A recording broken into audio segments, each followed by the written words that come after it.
Hola, excelente día. Les damos la bienvenida una vez más a este podcast Derecho desde casa con nuevos temas de gran interés sobre el derecho mercantil y son los siguientes. Concepto de derecho mercantil, las fuentes de derecho mercantil, sujetos del derecho mercantil, sociedades mercantiles, clasificación y sus generalidades, sociedades irregulares, sociedad anónima, títulos y operaciones de crédito, concepto y características, los contratos mercantiles y operaciones de crédito, derecho internacional de los actos de comercio, Organización Mundial del Comercio, Consejo de Cooperación Aduanera, Consejos de Conciliación y Arbitraje, Programa Nacional de Franquicias.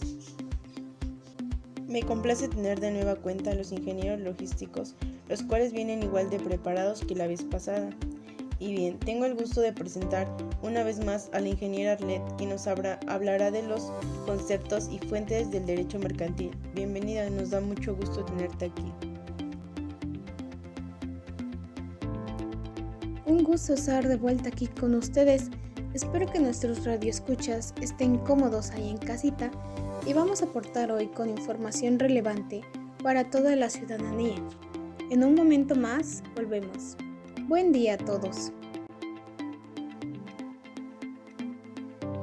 Bienvenida. También nos acompaña el ingeniero Rubén. Le damos la bienvenida en esta nueva emisión. Adelante, ingeniero. Muchas gracias por la invitación, es un gusto estar aquí con todos ustedes. Hemos venido con las ganas de impartir algo nuevo y de saber más. Gracias nuevamente y nos vemos en un rato. Un placer tenerte aquí. Como tercer invitado contamos con la presencia del ingeniero Diego. Es un placer también tenerlo aquí. Muchísimas gracias por el espacio y un gusto de volver a estar aquí con todos ustedes. Un gusto enorme tenerlos con nosotros. Por último tenemos como invitada a la ingeniera Carla, que también nos trae información de gran interés. Adelante, ingeniera. Gracias, Laura. Es un gusto volver a estar aquí en este canal compartiendo información acerca del comercio y derecho mercantil.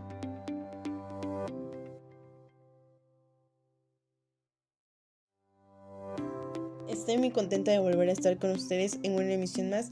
Y bien, un saludo a todos los que nos escuchan, también sean bienvenidos. Su servidora Laura Martínez les agradece el apoyo, esperando que les guste este nuevo podcast. Entonces empecemos. Adelante, ingeniera Arlet.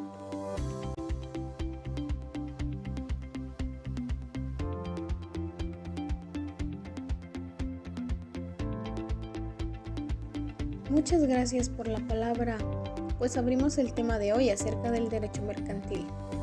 Iniciamos primeramente con concepto del derecho mercantil. Bueno, el derecho mercantil es la rama del derecho privado que regula los actos de comercio, la organización de las empresas, las actividades del comerciante, ya sea este individual o colectivo, y los negocios sobre cosas mercantiles. Es un conjunto de normas que regulan los actos de comercio. Se regula la actividad entre las empresas y los consumidores. Se consideran actos de comercio las acciones relacionadas con una adquisición de un objeto que tiene como característica diferenciadoras la finalidad de ganar dinero. Estos bienes no son adquiridos para el uso propio, sino para el intercambio posterior. Estos actos son realizados por una empresa. Los actos son masivos, ya que la finalidad no es el consumo propio, sino el intercambio. El origen del derecho mercantil. ¿Cómo surge el derecho mercantil? Esta regulación nace para hacer frente a la economía creciente del siglo XIX. Se regula la actividad empresarial con un conjunto normativo conocido como Código de Comercio. Se persigue con esta regulación específica que haya un funcionamiento correcto y eficaz de la economía de mercado y que no existan fraudes de empresas ni abusos a consumidores. La actividad empresarial necesitaba de un código y regulación propia, ya que no tiene la misma finalidad ni las mismas estructuras que los contratos mercantiles que los civiles. El derecho mercantil organiza tanto la actividad exterior de las empresas con otros operadores jurídicos como su actividad interna, cuentas anuales, contabilidad, etc. Existe una jurisdicción específica para resolver los conflictos que puedan surgir al respecto de estos contratos mercantiles. Esta jurisdicción es la mercantil con sus propios jueces y tribunales, al igual que la civil o laboral. Características del derecho mercantil. Algunas de las características principales de este derecho son que pertenece al derecho privado, es decir, que implica el hábito personal, tanto de empresa como de consumidores. No es cuestión de orden público. Se trata de un derecho profesional. Su regulación afecta a operadores jurídicos, profesionales y personas físicas en categoría de consumidores. Tiene una fuerte consuetudinaria. Se ha utilizado la costumbre para ir creando este derecho. Es un derecho cambiante. Como regula las actividades comerciales, es un derecho progresivo y cambiante, adaptándose a la actividad comercial tan dinámica de este sector. En caso de no haber una regulación específica para algún acto de comercio, se debe ir al derecho civil, que actuará como derecho supletorio del mercantil. Seguimos con las ramas del derecho mercantil. Y este abarca diversos campos, como son el derecho bancario, que estudia las cláusulas de los contratos entre las entidades financieras y los consumidores de manera predominante. Materia concursal. Esta parte de la regulación es la indicada para cuando las empresas se encuentran en concurso de acreedores, es decir, cuando no pueden hacer frente a sus deudas. Derecho cambiario. Esta regulación es la encargada de los cheques y pagarés. Propiedad industrial. Es la encargada de proteger la innovación tecnológica industrial. Derecho societario. La encargada de imponer las normas sobre las formas de sociedad que puede realizar una empresa, así como sus beneficios, socios, organización, etc. Derecho de la competencia. Se encargan de regular que existe una competencia sana entre empresas, pudiendo obtener todas las mismas oportunidades con las mismas características. Ok, diré algunos ejemplos de derecho mercantil. 1. Constitución de la empresa. Es tu primer contacto con el derecho mercantil. 2. Registro de marca y productos. 3. Contratos mercantiles. 4. Competencia económica. 5. Exportación e importación. Y 6. Fuentes de información. Personalmente, un ejemplo simple que puedo dar de la aplicación del derecho mercantil lo constituyen los acuerdos y regulaciones comerciales internacionales, que regulan y protegen el flujo de materia prima, bienes manufacturados y otros bienes y servicios entre una región geográfica y otra. Seguimos con el tema siguiente, fuentes del derecho mercantil. Las fuentes formales del derecho son las diversas formas o medios a través de los cuales se establecen normas jurídicas, ley, costumbre. Las fuentes materiales son los poderes, organismos o fuerzas sociales con capacidad para crear normas. Nos ocupamos aquí del estudio de las fuentes formales del derecho mercantil. En el artículo 1, capítulo 1 del Código Civil, establece el Sistema General de Fuentes de Ordenamiento Jurídico Español. Las fuentes de ordenamiento jurídico español son la ley, la costumbre y los principios generales del derecho. En el artículo 2, por su parte, refiriéndose a lo que el legislador llama actos de comercio, establece algunas especialidades en relación con el orden de prelación de fuentes en el ámbito del derecho mercantil. Los actos de comercio, sean o no comerciantes, los que los ejecuten y estén o no especificados en este código, se regirán por las disposiciones contenidas en su defecto, por los usos del comercio observados en cada plaza y a falta de ambas reglas, por las del derecho común. Serán reputados actos de comercio los comprendidos en este código y cualquiera otros de naturaleza análoga. De acuerdo con este precepto, por tanto, en materia de fuentes del derecho mercantil, debe tenerse en cuenta que a los actos de comercio se aplica en primer lugar la ley mercantil y leyes especiales que lo han ido complementando o sustituyendo. En segundo lugar, a falta de una ley mercantil, se aplican los usos de comercio de cada lugar. Y por último, a falta de ambos, rige el derecho común o civil, que en realidad funciona como derecho supletorio de este, lo que supone de manifiesto la vinculación entre ambas ramas del derecho privado. Entendemos por esta fuente aquello de donde brota, surge o nace algo, en este caso el derecho mercantil. Es preciso distinguir entre fuente material, elemento que contribuye a la creación del derecho, convicción jurídica de los comerciantes, tradición, naturaleza de las cosas y otros factores morales, económicos, políticos, entre otros. Y fuente formal, el origen de la reglamentación. Centraremos nuestro estudio en las fuentes formales del derecho mercantil, es decir, la ley, la jurisprudencia, la costumbre, los tratados internacionales y la doctrina. Para entender todo este tema en pocas palabras y de manera breve, el derecho mercantil comprende básicamente la legislación, la costumbre y la jurisprudencia.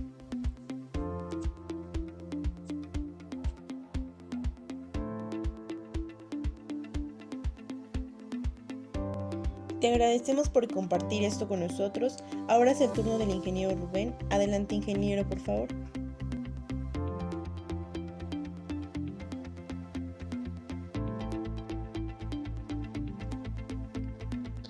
Comenzamos conociendo un poco acerca de los sujetos del derecho mercantil. Al definir el derecho mercantil, afirmamos que es la rama del derecho privado que regula, entre otros aspectos, a los comerciantes. Sin embargo, como lo señalamos, el derecho mercantil se ha ampliado a tal grado que no solo regula a los comerciantes, sino también a otras personas que de algún modo intervienen en un acto de comercio.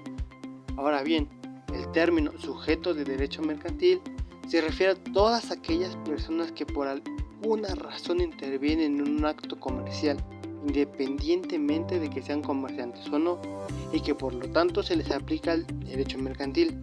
Esta definición no tiene un criterio formal, pues depende de lo que la ley considera como acto de comercio. La doctrina ha establecido a los sujetos del derecho mercantil en tres categorías. 1. Comerciantes. A reservas de explicar detenidamente esta categoría, el artículo 3 del Código de Comercio, con base a un criterio formalista, establece que 1.1 se reputa en derechos comerciantes. Número 1, las personas que teniendo capacidad legal para ejercer el comercio hacen de él su ocupación ordinaria. 2, las sociedades constituidas con arreglo a las leyes mercantiles.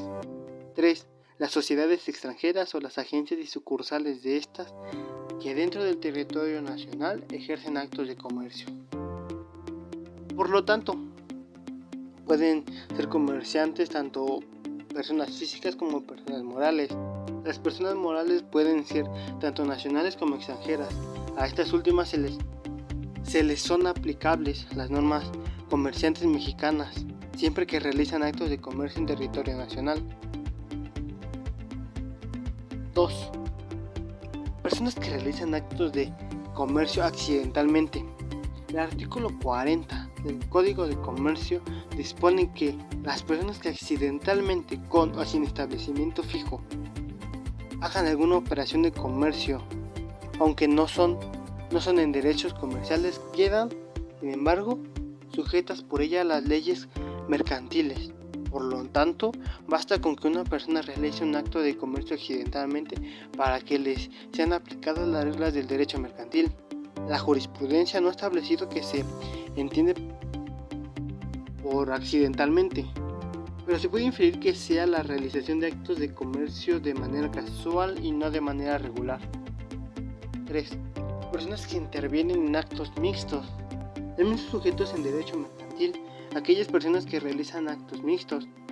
Como recordaremos, los actos mixtos son actos jurídicos en los que para una de las partes dicho acto es de comercio y para la otra parte acto civil. Según el artículo 1050 del Código de Comercio, los conflictos relacionados con estos actos se resuelven conforme a las leyes mercantiles.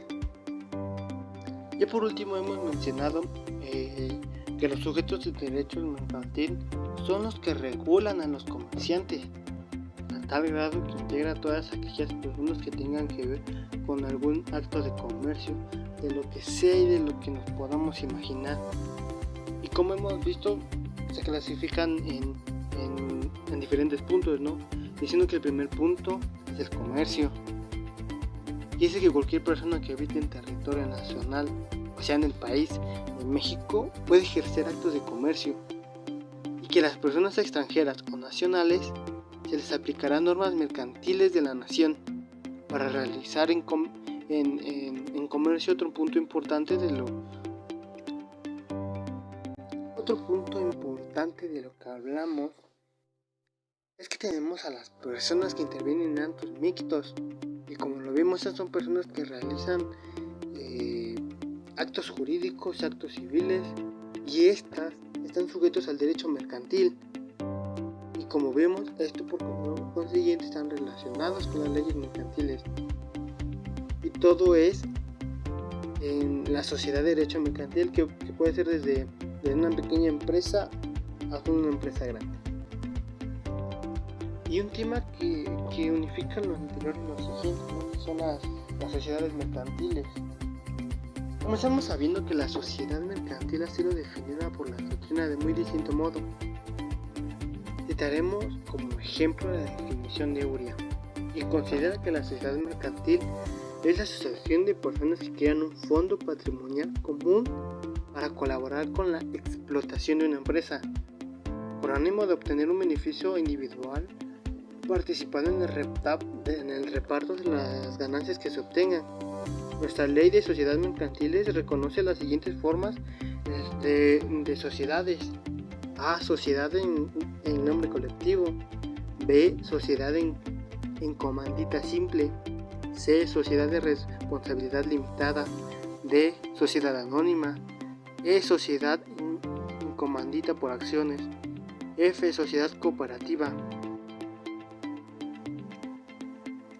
Cualquiera de las 5 primeras clases de sociedades pueden adoptar la modalidad de sociedad de capital variable. Las cooperativas siempre serán de sociedad de capital variable. Y como lo hemos visto, algo que podemos ver es que las sociedades mercantiles son personas jurídicas, por tanto responden al cumplimiento de sus obligaciones con todos sus bienes, y cuando es todo, es todo. Esto quiere decir que las sociedades son de responsabilidad ilimitada. Muchas gracias, ingeniero, por hablarnos de estos temas muy relevantes en materia de derecho mercantil. Por ello yo también les compartiré un poco de información sobre las sociedades irregulares y anónimos.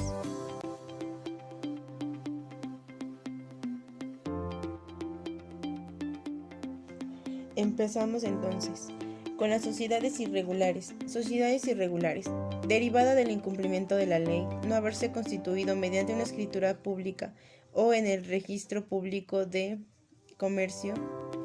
Las sociedades no inscritas en el registro público de comercio y se hayan exteriorizado como tales frente a terceros tendrán responsabilidad jurídica. Las relaciones internas de las sociedades irregulares se regirán por el contrato social respectivo y en su defecto por las disposiciones generales y por las especiales de esta ley, según la clase de sociedad de que se trate. La responsabilidad de los representantes. Los representantes de la sociedad deberán responder solidaria e ilimitadamente por el incumplimiento de los actos jurídicos que hayan realizado frente a terceros. Esto cuando los terceros resulten perjudicados sin perjuicio de la responsabilidad penal en que hubiera incurrido. Los representantes son responsables de los daños que ocasione dicha irregularidad. Efectos a terceros. El contrato no puede oponerse ni causar perjuicios a terceros, sin embargo, si les favorece en algunos casos. Ejemplo, las sociedades irregulares no son aquellas que son ilegales o que se hacen actividades ilegales. Se les llama así por el incumplimiento de su registro en el registro público de comercio. En estos casos, el representante es quien responde por las acciones de sus socios. Cuando dos o más personas realizan actividades económicas sin los parámetros necesarios o requeridos por la ley, podría ser una sociedad irregular. Sin embargo, el hecho de que sea irregular no quiere decir que sea inexistente, pues solo no han hecho el registro necesario. Por ejemplo, si quisieras hacer un negocio de sociedad de capital, pero no ves importante darle sentido como sociedad limitada, anónima, etc., ante un registro público por el tiempo y dinero que esto lleva, entonces solo abres un local con los productos que deseas vender, pues es más fácil hacerlo así que registrar una sociedad, pero no tomas en cuenta que tiene personalidad jurídica misma que adquiere desde que tu voluntad fue hacer un negocio. Esto para evitar perjudicar a los terceros de buena fe. Entonces la responsabilidad solo recae sobre los responsables o representantes, quienes responderán jurídicamente por los actos de la sociedad y de terceros. Sociedades anónimas, S.A. En esta sociedad, el capital se encuentra dividido en acciones y la responsabilidad de cada socio dependerá proporcionalmente al capital aportado, por tanto su nivel de seguridad financiero es alto. Es un ejemplo típico de las sociedades capitalistas o de capital. La denominación social es una característica de las sociedades anónimas. Debe ir siempre seguida de las palabras sociedad anónima o de su abreviatura S.A. Sociedad anónima es la que existe bajo una denominación y se compone exclusivamente de socios, cuya obligación se limita al pago de sus acciones. La denominación se formará libremente, pero será distinta de la de cualquier otra sociedad y al emplearse irá siempre seguida de las palabras sociedad anónima o de su abreviatura S.A., de acuerdo a la Ley General de Sociedades Mercantiles. Para proceder a la constitución de una sociedad anónima se requiere 1. Que haya 2 socios como mínimo y que cada uno de ellos suscriba una acción por lo menos. 2. Que el contrato social establezca el monto mínimo del capital social y que esté íntegramente suscrito. 3. Que se exhiba en dinero efectivo cuando menos el 20% del valor de cada acción pagadera en numerario y que se exhiba íntegramente el valor de cada acción que haya de pagarse en todo o en parte, con bienes distintos del numerario. La sociedad anónima puede constituirse por la comparecencia ante fedatario público, en las que otorguen escritura o póliza correspondiente o por suscripción pública, en cuyo caso se estará a lo establecido en el artículo 11 de la Ley del Mercado de Valores. Ejemplo, una sociedad anónima es definida como una sociedad mercantil de capital.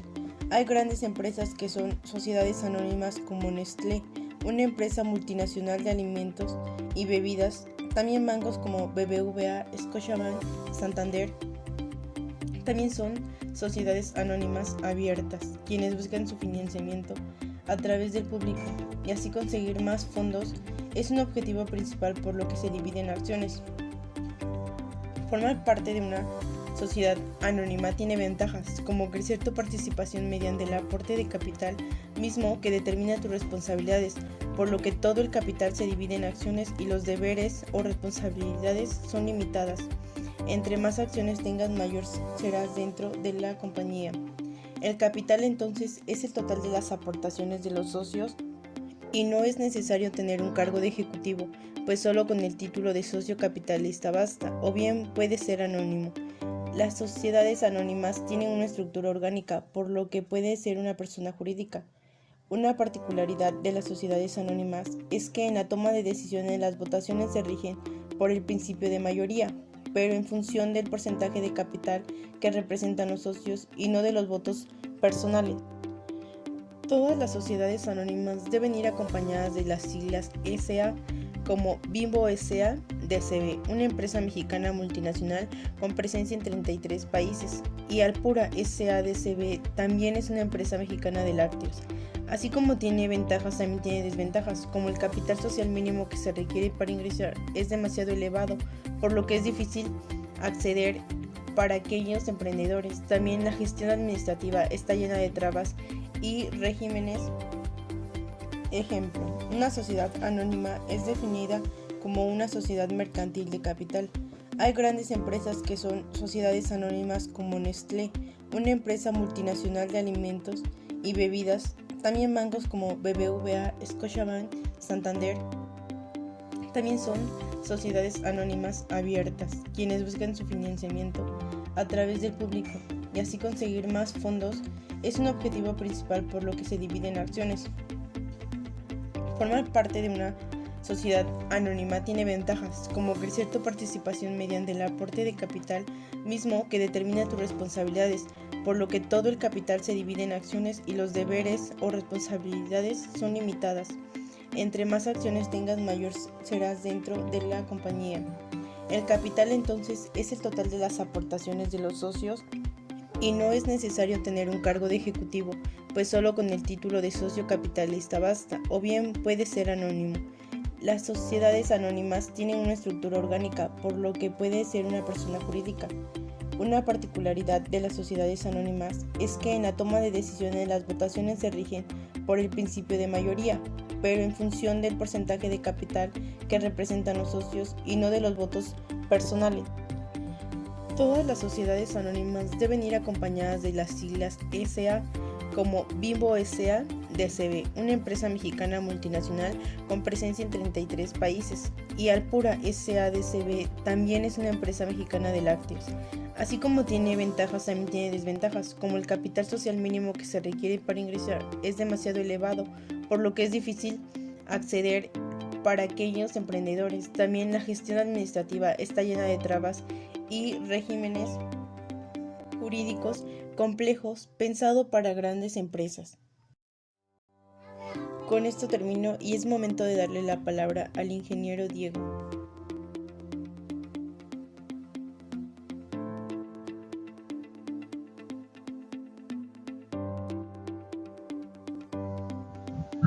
Títulos de crédito.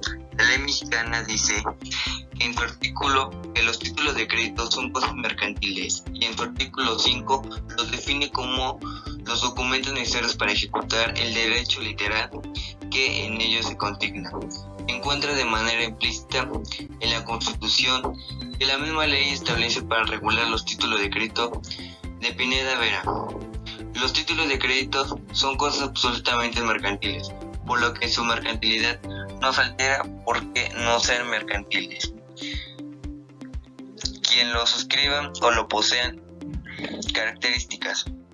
Las principales características de los títulos de crédito son la incorporación, la legitimación, la literalidad y la autonomía. La incorporación. El título de crédito es un documento que lleva incorporado un derecho que tal forma que el derecho va íntimamente unido al título. Quien posee legalmente el título posee el derecho de incorporado. Su razón de poseer el derecho es el hecho de poseer el título. La incorporación del derecho al documento es tan íntima que el derecho se convierte en un accesorio del documento, generalmente tratándose de títulos de crédito. El documento es lo principal y el derecho.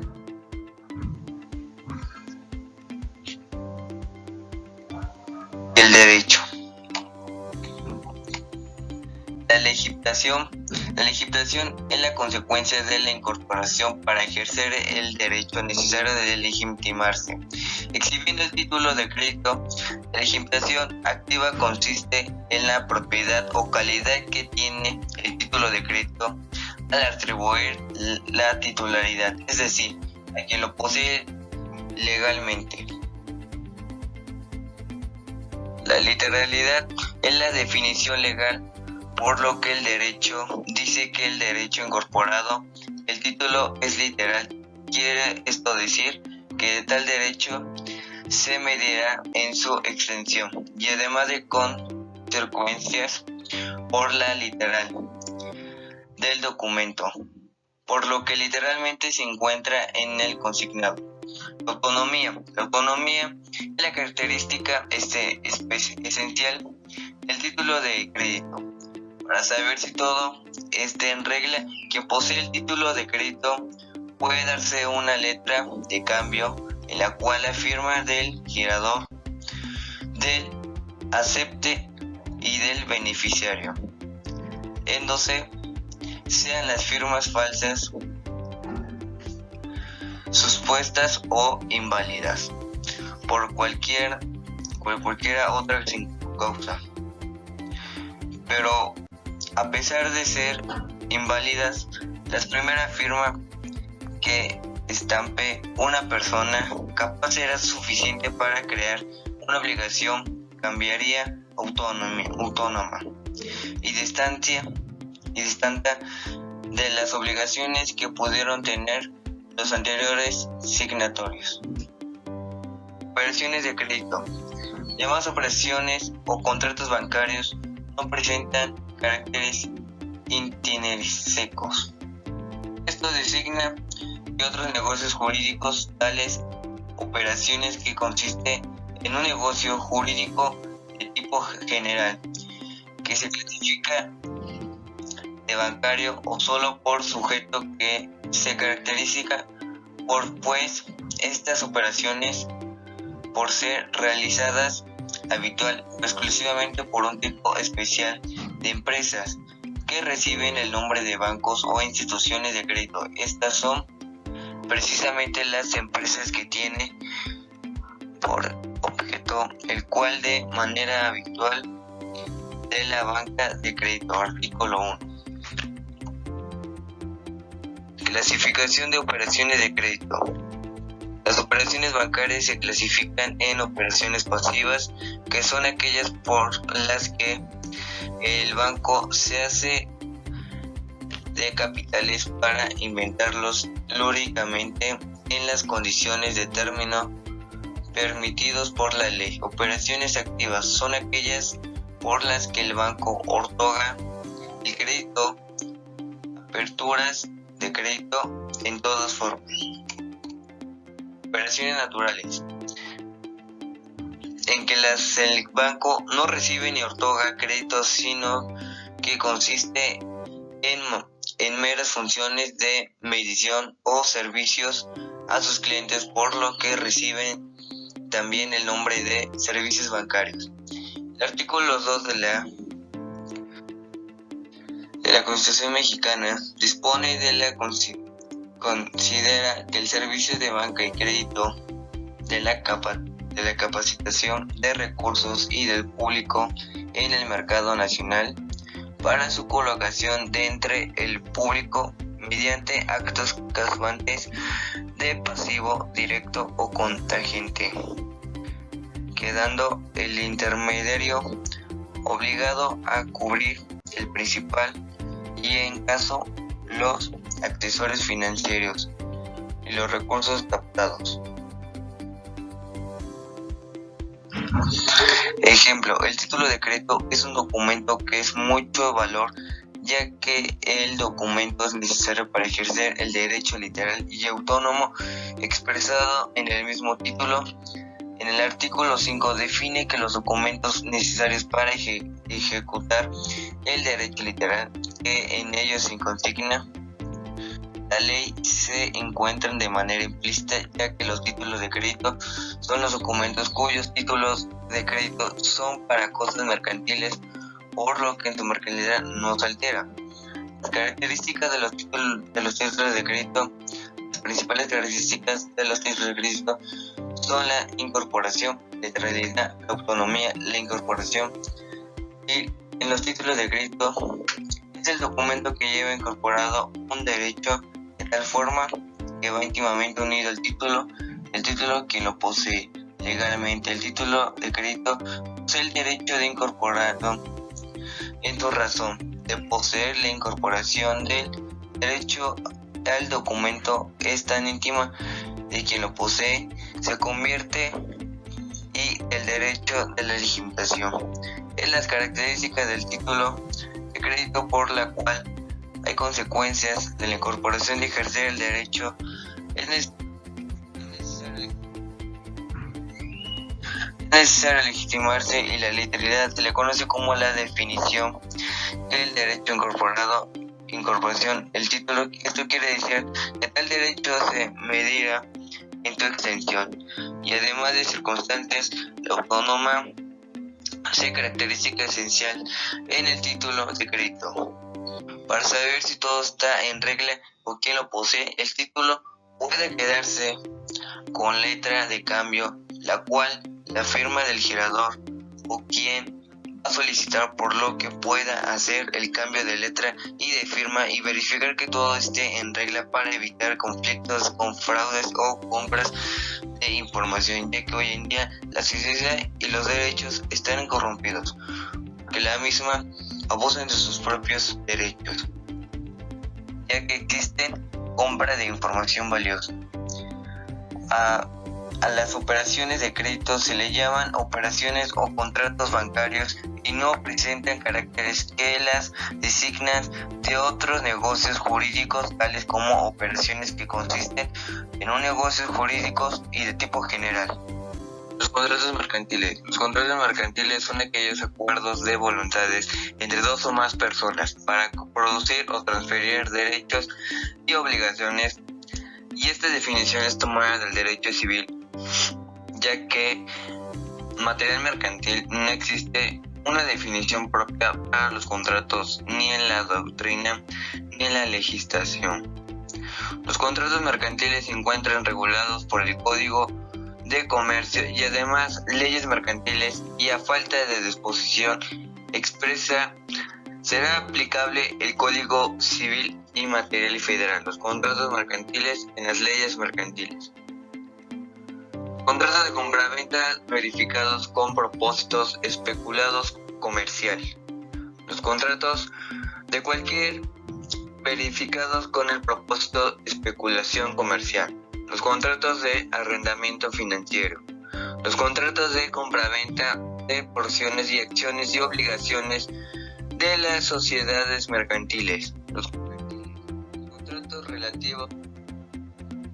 relativos a obligaciones del Estado, los contratos de suministro, los contratos de transporte de personas o cosas, los contratos de comisión o de agencia, los contratos relativos de comercio marítimo y a la navegación de interior y exterior, los contratos seguros de toda especie. Ejemplo, un convenio, según el Código Civil, es el acuerdo de dos o más personas para crear o transferir o modificar o exigir obligaciones. La mencionada ley señala que los convenios que produce o transferencia las obligaciones y derechos toman el nombre de contratos. Como se sabe bien, los contratos son considerados como actos jurídicos. Como tales tienen como característica los elementos esenciales o existencia y en algunas ocasiones los elementos de validez, como lo son algunas formalidades, ya que los contratos mercantiles son contratos cuyos acuerdos de voluntades entre dos o más personas para ejercer el convenio que se hace para solicitar algún contrato mercantil. Existen muchos contratos mercantiles, los cuales cada uno tiene su fin y sus propias especificaciones, como los contratos de compraventa, los cuales son útiles para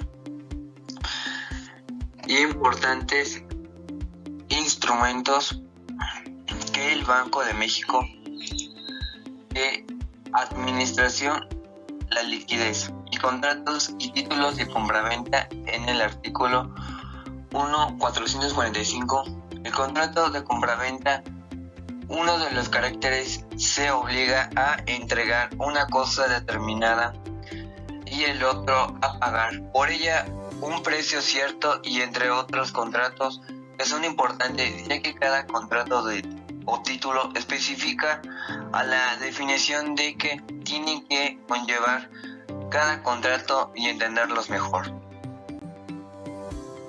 Gracias, ingeniero, le agradecemos su participación. Ahora le damos lugar a la última participación, la ingeniera Carla.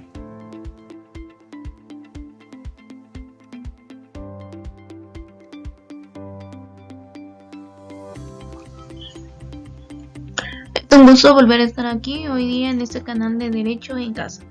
Trataremos un tema interesante, en cuál es el derecho internacional en los actos de comercio, asimismo algunos organismos que contribuyen al derecho mercantil. Como primer punto entenderemos cuáles son los actos de comercio según el Código de Comercio. Cita 24 actos, los cuales son: 1. Todas las adquisiciones, enajenaciones y alquileres verificados con propósitos o especulación comercial de mantenimientos, artículos, muebles o mercaderías, sea en estado natural, sea después de trabajos o labrados. 2. Las compras y ventas de bienes inmuebles cuando se haga con dicho propósito de especulación comercial. 3. Las compras y ventas de porciones, acciones y obligaciones de las sociedades mercantiles. 4. Los contratos relativos y obligaciones del Estado u otros títulos de créditos corrientes en el comercio. 5. Las empresas de abastecimiento y suministros. 6. Las empresas de construcciones y trabajos públicos y privados. 7. Las empresas de fábricas y manufacturas. 8. Las empresas de transportes de personas o cosas por tierra o por agua y las empresas de turismo. 9. Las empresas de comisiones, de agencias, de oficinas o de negocios comerciales, casas de empeño y establecimientos de venta en pública, moneda, fracción reformada. 11. Las empresas de espectáculos públicos. 12. Las operaciones de comisión mercantil. 13. Las operaciones de mediación de negocios mercantiles. 14. Las operaciones de banco. 15. Todos los contratos relativos al comercio marítimo y a la navegación interior y exterior. 16. Los contratos de seguros de todas especies. 17. Los depósitos por causa de comercio. 18. Los depósitos en los almacenes generales y todas las operaciones hechas sobre los certificados de depósito y bonos prenda liberados por los mismos. 19. Los cheques, letras de cambio o remesas de dinero de una plaza a otra entre toda clase de personas. 20. Los vales u otros títulos en la orden o el aportador y las obligaciones de los comerciantes a no ser que se pruebe que se deriva de una causa extraña del comercio. 21. Las obligaciones entre comerciantes y banqueros si no son de naturaleza esencialmente civil. 22. Los contratos y obligaciones de los empleados de los comerciantes en los que concierne el comercio del negociante que los tiene a su servicio. 23. La indemnización que el propiedad o cultivador hagan de los productos de su finca o de cultivo. 24. Las operaciones contenidas en la Ley General de Títulos y operaciones de crédito. Cualesquiera otros actos de naturaleza análoga a los expresados en este código. En caso de deuda, la naturaleza comercial de actos será fijada por atributo judicial, según el Código Comercial, artículo 75. Una vez que conocemos los actos de comercio, es necesario diferenciarlos entre el comercio, ya que aunque van de la mano, no son lo mismo, puesto que el comercio se entiende como el intercambio de bienes o servicios, es decir, la relación que se crea para una compra-venta, y un acto de comercio va más pagado a la ley, puesto que este se genera ya sea de una persona moral a otra, o de sociedades a sociedades o empresas, de un país a otro, o inclusive de un continente a otro. Esto con fines de recibir un lucro, lo que conocemos como comercio internacional. Para entender esto mejor, podemos decir que el acto de comercio puede ser la compraventa de una casa, de un vehículo, o si lo llevamos a un grado internacional, podría ser el intercambio de mercancías que tienen que pasar por aduanas. Estos actos se conocen como mercantiles o actos de comercio, puesto que necesita de cierta regularización, es decir, de documentos. como contratos, requisiciones o especificaciones, es decir, se lleva mediante actos legales, mientras el comercio es un simple intercambio, ya sea de bienes o servicios, etc., lo que comúnmente se conoce como un trueque, como por ejemplo el hecho de ir al mercado y cambiar 1 kilo de mango por 1 kilo de peras, o el hecho de comprar algún producto en una tienda, puesto que esto no necesita de cierto papeleo. Ahora bien, entendiendo los actos de comercio y sabiendo que estos se hacen como actos jurídicos y que son regulados por el derecho mercantil, hablaremos acerca de algunos organismos que contribuyen a la regularización para celebrar los actos comerciales lo mejor posible. Primero tenemos a la Organización Mundial del Comercio, la OMC, que es la organización internacional y única de su tipo que se ocupa de las normas que rigen el comercio entre los países. Los pilares sobre los que descansan son los acuerdos de la OMC, que han sido negociados y firmados por la gran mayoría de los países que participan en el comercio mundial y ratificados por sus respectivos parlamentos. Su principal función es garantizar que las corrientes comerciales circulen con la máxima fluidez y previsibilidad y libertad posibles. También se puede decir que es una organización para liberalizar el comercio. Es un foro para que los gobiernos negocien acuerdos comerciales. Es un lugar para que resuelvan sus diferencias comerciales. Aplica un sistema de normas comerciales. En consecuencia, tenemos a la Organización Mundial de las Aduanas, la OMA. Es un organismo intergubernamental fundado en 1952 bajo el nombre de Consejo de Cooperación Aduanera, cuya sede está en Bruselas, Bélgica. Hoy en día cuenta con 178 países miembros representados por las administraciones aduaneras alrededor del mundo. Su misión es mejorar la efectividad de la administración aduanera al crear instrumentos internacionales que armonicen los sistemas aduaneros y una comunicación efectiva entre los Estados miembros. La facilitación del comercio en el contexto de la OMA significa la eliminación de las restricciones innecesarias del comercio. Esto según la ONU.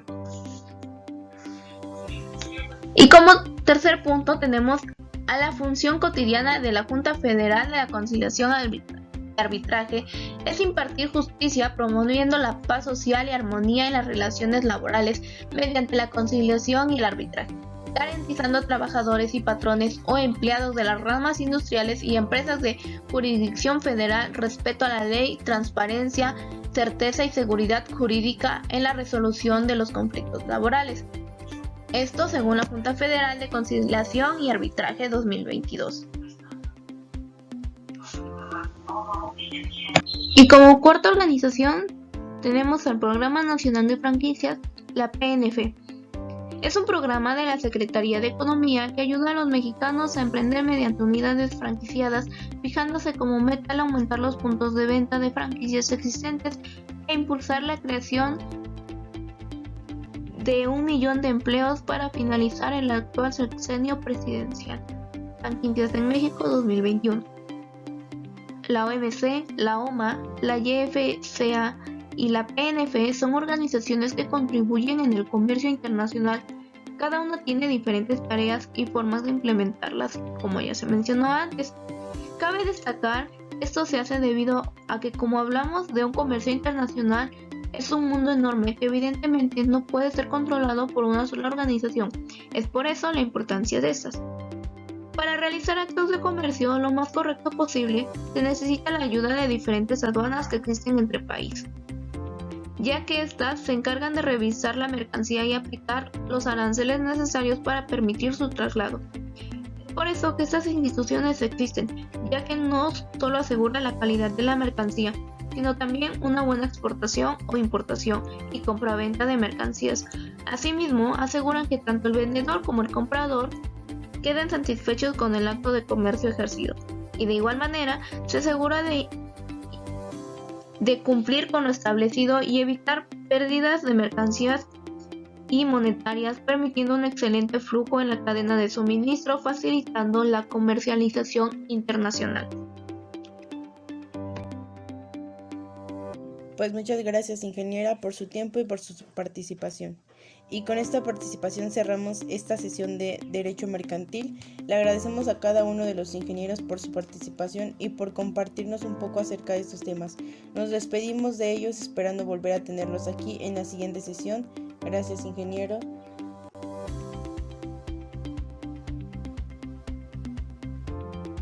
Claro, un placer haber compartido esta información y haber tenido un momento ameno con los del programa.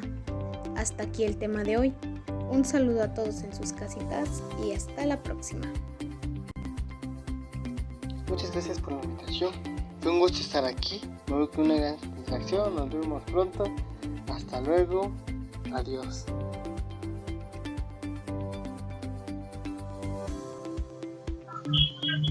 Muchísimas gracias por este espacio y su tiempo.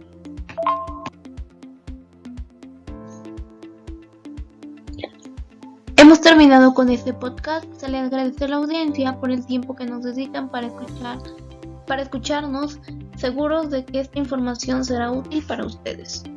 Hasta la próxima. Bueno, nos despedimos también de todos aquellos que nos escuchan, esperando les haya agradado. Déjanos un like y cualquier duda en los comentarios estaremos respondiendo. Sin nada más por el momento, nos vemos en la siguiente emisión de Derecho desde Casa. Hasta luego.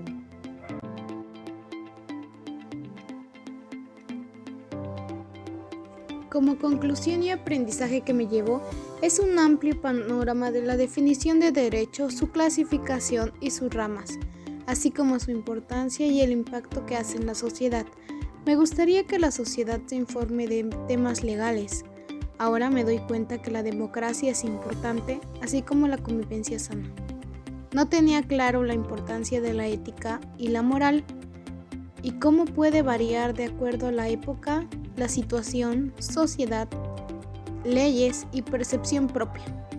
Actualmente me he dado cuenta que mi generación busca una igualdad de género, el respeto a la opinión y sobre todo quitar prejuicios morales y éticos que sin querer nos atan como sociedad a una convivencia tóxica, como es el machismo y la desigualdad. Vivimos en una sociedad donde no hay un castigo para las personas que deberían perder sus derechos, por el simple hecho de perder el respeto hacia las personas que los rodean. Tenemos los tristes feminicidios, por ejemplo. México es un país corrupto y sin castigo para los delincuentes, que en mi opinión deberían las leyes ser más estrictas. Algo no está funcionando, puesto que la sociedad cada vez está más insegura. Me alegro poder conocer un poco más de estos temas importantes y debatirlos en la escuela y que se den a conocer no solo para nuestros compañeros, sino para nuestro alrededor. Ahora tenemos una herramienta muy grande que son las redes sociales, que nos ayudan a difundir información de manera rápida, para que desde nuestros abuelos hasta el público más joven conozca temas de interés común para formar una mejor sociedad. Considero realmente importante conocer más acerca, y como primer punto es acerca de los sujetos de derecho mercantil, puesto que son personas que imparten leyes para poder llevar una empresa. Estas son las que regulan todo lo que tenga que ver con algún tema de comercio. Y como lo vemos en sociedad, hay mucho acerca de esto, desde una tienda cerca de nuestras casas, que es muy común y que podemos ver en cualquier lado, hasta una gran empresa de gran renombre, que detrás de todo esto integra los sujetos del derecho mercantil, incluyendo artículos como el 3º, el 40, que hablan acerca de la obra de comercio. Y un tema que unifica son las sociedades mercantiles, que regulan aún más todo y lo que tenga que ver de una empresa, ¿no? Y como lo hemos visto, hay diferentes sociedades, ¿no? Sociedad en nombre colectivo, comandita simple, limitada, anónima, comandada por acciones, sociedad cooperativa, y esta última es muy común en la sociedad, ¿no? Como lo es el equipo de, ¿no? El equipo de fútbol Cruz Azul, ¿no? Y esa sí está regida por más de uno y son personas que tienen una capital variable y de responsabilidad ilimitada. Y es que cuando surge algún problema respondan con sus bienes y esperamos que todo siga como está hasta ahorita, y que está bien.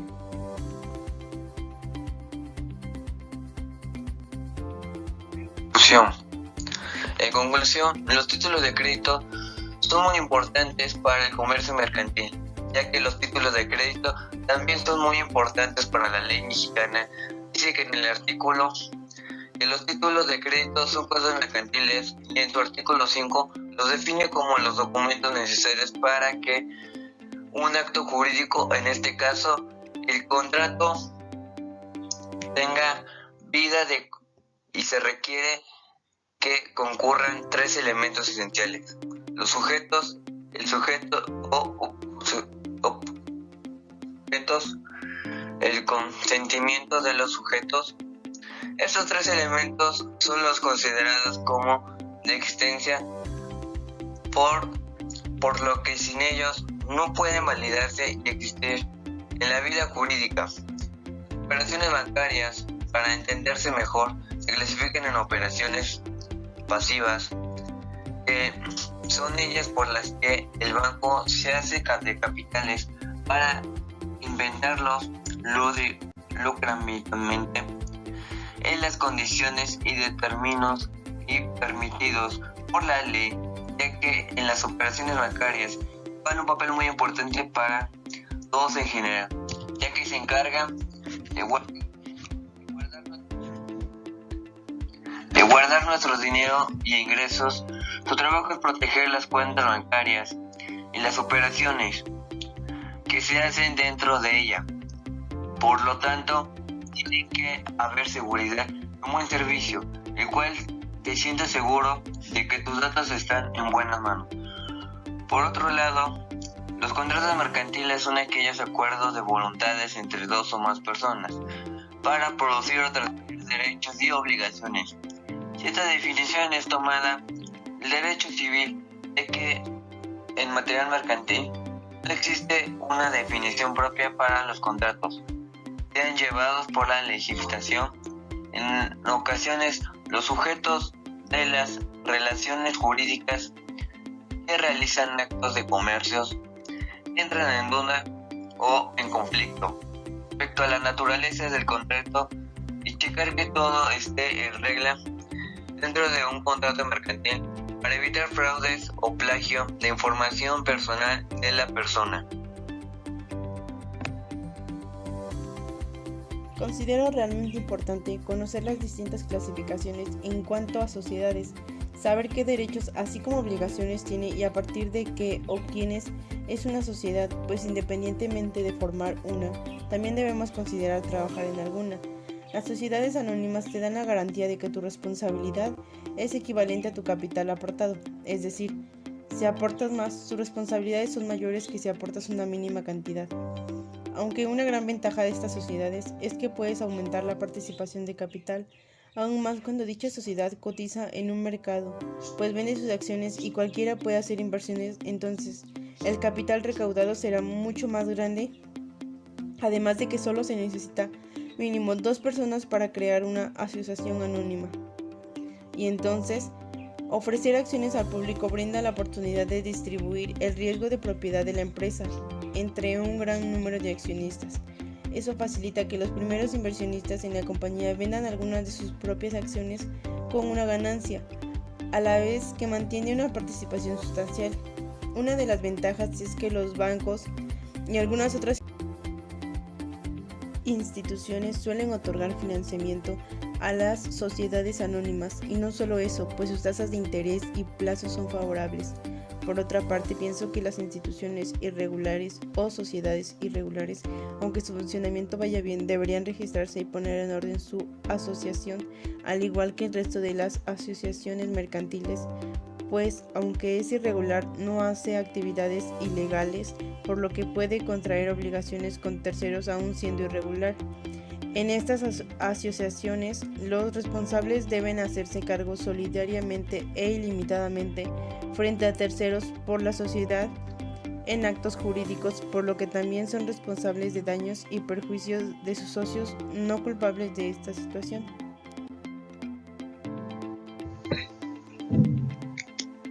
Claramente, este es un tema interesante para todos nosotros y para ustedes. Seguro de que nos encontraremos en otro podcast con más información relevante. Mientras tanto, cabe destacar algunos puntos de interés que se hablaron el día de hoy. los cuales fueron el derecho mercantil, los contratos, las diferentes sociedades que existen, los actos de comercio, los sujetos de comercio y el comercio internacional. Sabiendo que el derecho mercantil es el encargado de mantener en orden jurídico el comercio, o bien el cambio de bienes o servicios con fines de lucro, también es importante conocer hacia quién va dirigido esto, que como su nombre lo indica, a los comerciantes. Como nota, en Tehuacán, para ejercer este derecho se tiene que dar de alta en el SAT para que sean reconocidos como esto. Pero comerciante no solo es una persona moral que toma actos de persona física, sino también las diferentes sociedades o empresas como comúnmente se le conoce. Y entre ellas existen las sociedades anónimas, las sociedades por comandita simple, las sociedades en nombre colectivo, sociedades de responsabilidad limitada, sociedad en comandita por acciones, sociedad cooperativa y sociedades irregulares. Existiendo estas, se pueden generar los diferentes actos de comercio, y para que esto se lleve a cabo se necesitan de contratos de comercio, ya sea para realizar dentro del país o fuera de él, lo que se conoce como comercio internacional, y para que este sea efectuado al 100% se necesita de diferentes organizaciones que contribuyen al buen ejercicio de los actos comerciales, como la OMC, la OMA, la YFCA y la PNF.